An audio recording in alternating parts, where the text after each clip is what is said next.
مسئلہ پاکستان میں کیا ہے کہ جو غریب عورت ہے نا یا جو غریب گھرانہ ہے ان کے پاس پہلے ہی اچھی خوراک کھانے کے مواقع بہت کم ہیں. اور آپ کو اور مجھے پتہ ہے اور سب کو پتہ ہے کہ جب عورت پریگننٹ ہوتی ہے تو اس کو بچے کو بھی فیڈ کرنا پڑتا ہے. سو اس کی فیڈ کرنے کے لیے جو اس کے اپنے اندر جتنی بھی نیوٹریشنل انرجی ہوتی ہے وہ ڈپلیٹ ہوتی ہے اور اس کو پھر ایڈیشنل فوڈ چاہیے ہوتی ہے. اسی لیے اللہ کا ایک نظام ہے, وزن بڑھتا ہے, کھانا کھاتے ہیں اس میں سارا. جو غریب عورت ہے جو ریموٹ ایریا میں رہتی ہے یا ادھر بھی اربن سلمز میں رہتی ہے ان کے پاس وہ کھانے کی چیزیں نہیں ہوتی. مجھے اگر میری بیوی کو یا میری بہن کو کچھ ہوگا تو وی کین افورڈ, ہم انہیں کہتے ہیں کہ آپ جا کے بازار سے ہم تو کھانا بہتر کھاتے ہیں ایز کمپیئر ٹو نارمل. یہاں پہ ہم یہ کہہ رہے ہیں کہ اگر آپ کے پاس خوراک بھی بہتر نہیں ہے, کھانا بہتر نہیں ہے, تو ہم یہ کرتے ہیں کہ ہم آپ کو وائٹامن دے دیتے ہیں. تو یہ تو خرید نہیں سکتے. اب یہ وائٹامن ہے جو صرف وائٹامنز نہیں ہے, یہ اس میں سپلیمنٹس ہیں. اس میں مطلب وائٹامن اے ہے, زنک ہے, سیلینیم ہے, آئرن ہے, فولک ایسڈ ہے. That helps you to cover all the deficiencies which could be caused by pregnancy.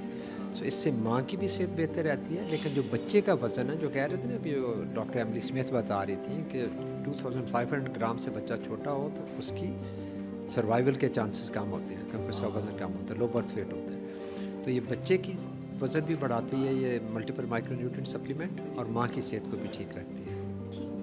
Pakistan میں over the past many years بہت سے سرویز ہوئے ہیں. ایک 2011 میں ہوا تھا, اب ایک 2018 میں ہوا ہے, دوسرا ہم ایکسپیکٹ کر رہے ہیں اگلے چند سالوں میں ہوگا. اگر آپ نے میرے پریزنٹیشن دیکھی ہو کہ گراف کو اگر آپ دیکھیں تو ہماری میجورٹی خواتین 50% سے زیادہ میں خون کی کمی ہے, ہیموگلوبن کی کمی. میں اس کو بڑے آسان الفاظ میں, جس کو ہم میڈیکل ٹرمز میں انیمیا کہتے ہیں, ٹھیک ہے. سو مور دین 50% آف آر ویمن آر انیمک. جو ماں انیمک ہوتی ہے اس کو آئرن سپلیمنٹس کی ضرورت ہوتی ہے. سو ٹریڈیشنلی اتنے عرصے سے خواتین جو انیمک تھیں وہ صرف آئرن لے رہی تھیں, لیکن کچھ زیادہ فرق نہیں پڑ رہا تھا. ہمارے جو اگر آپ گراف دیکھیں اس میں بڑا 10-12 سالوں میں بڑا تھوڑا سا گیپ آیا. سو پالیسی میکرز نے تب بیٹھ کے یہ سوچا کہ ہم اتنا آئرن بھی دے رہے ہیں, فولک ایسڈ بھی دے رہے ہیں, نمبروں میں فرق کیوں نہیں آ رہا. اس کا وجہ یہ تھی بیسک, بیکاز صرف آئرن واحد alone cannot make a lot of difference. کہ according to our data, over a billion women in the world جن کو adequate nutrition نہیں ملتی. اس کے بعد close to 500,000 women who out of that 32 million women are pregnant اور ان کو anaemia ہے. تو اس کی وجہ سے بہت devastating consequences ہوتے ہیں. اور if you think about it, اس کے چائلڈ کی گروتھ بھی اور ان کے لیے بھی it's a big impact on their body.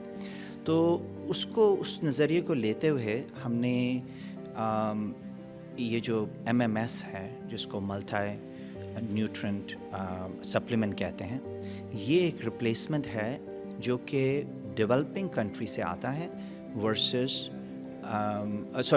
Develop country سے آتا ہے ورسز ڈیولپنگ کنٹریز میں. ڈیولپنگ کنٹریز میں IFA ملتا ہے which is iron and folic acid. اس میں خالی 2 vitamins ہوتے ہیں, simple as that.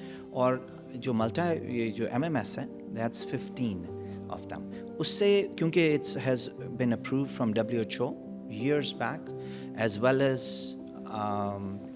اب جو ہے یونیسیف نے بھی اس کو اپروو کر دیا اور انہوں نے اس کا اسٹینڈرڈائز اسپیک کر دیا because it's going into 16 countries because people have realised کہ آپ یہ اگر یوز کریں گے in developing countries so it will help anaemia, it will help infant mortality. There are so many other causes.